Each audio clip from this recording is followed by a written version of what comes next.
Alors,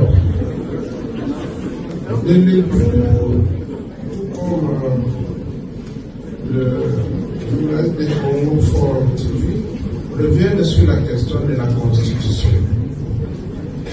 Moi, je pense qu'il ne faut pas être hypocrite.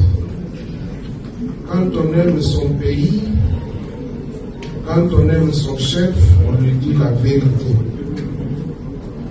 Et j'ai eu à le dire à maintes reprises que le pays n'a pas un problème de texte. Le pays a un problème d'hommes qui doivent appliquer ou se conformer au texte qui existe. Tous ces débats-là, je crois que ce sont des débats politiciens. Et il faut qu'on en parle. Parce que si les gens commencent à vouloir imposer leur vue à tout le monde, ceci peut provoquer des réactions dans le sens contraire.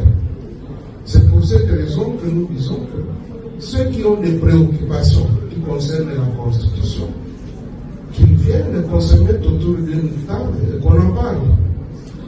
Il ne suffit pas de bénéficier de la caméra ou d'un micro d'un journaliste et puis vous commencez à dire voilà, la Constitution ne peut pas dépasser 17 ans. Mais ça, c'est tiré de quelle théorie scientifique?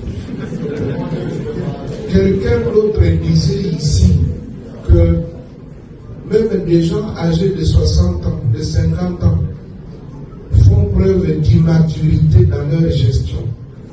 Alors, si ceux qui ont 50 et 60 ans ne sont pas matures, vous voulez qu'une constitution de 17 ans soit vieille?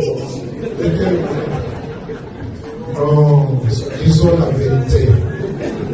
Ils ne veulent pas nous dire ce qu'ils veulent. Qu'ils le disent ouvertement. Nous savons que nous nous préparons.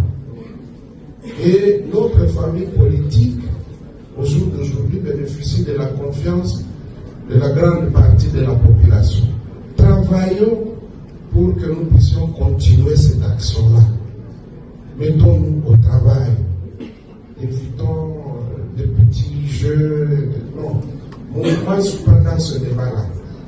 Et surtout, quand je constate que ceux qui se disent géniteurs, ceux qui devaient protéger cette constitution, ceux qui l'ont vantée contre vents et marées, quelques jours après, ils se réveillent, c'est eux qui disent qu'elle devient mauvaise. Alors, qu'allons-nous retenir?